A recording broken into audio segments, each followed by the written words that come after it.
ஒருவர் போய் இன்னொருத்தட்ட போய் எனக்காக துவா செய்யுங்கள் என்று கேட்கலாமா? அப்படி கேட்கலாம் என்று சொல்வதற்குரிய நேரடி ஆதாரங்கள் எதுவுமே இல்லை.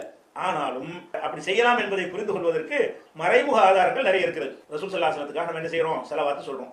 இந்த ஸலவாத்து சொல்லுமாறு ரசூலுல்லாஹ் தான் நம்மகிட்ட கோரிக்கை வைக்கிறாங்க. எப்படி வைக்கிறாங்க? எனக்காக நீங்க ஸலவாத்து சொல்லுங்க, என் மீது ஸலவாத்து சொன்னால், ஒரு தடவை சொன்னால் 10 நன்மை உங்களுக்கு இருக்கிறது என்றெல்லாம் ஆர்வம் ஊட்டி நம்ம இடத்துல ரசூலுல்லாஹ் என்ன செய்யறாங்க? துவா செய்ய சொல்றாங்க. ஸலவாத்துனா என்ன? ஸலவாத்துன்னு சொன்னா ரசூலுல்லாஹ்வுக்காக வேண்டி அல்லாஹ்விடத்தில் நம்ம கேட்கிற துவா தான் ஸலவாத். ஸலவாத்துனா ரசூலுல்லாஹ்வை வணங்குறது மாதிரி சில வழங்கி வச்சிருக்காங்க. அந்த அர்த்தம் கிடையாது. ஸலவாத்துடைய அர்த்தமே என்ன சொல்லுது?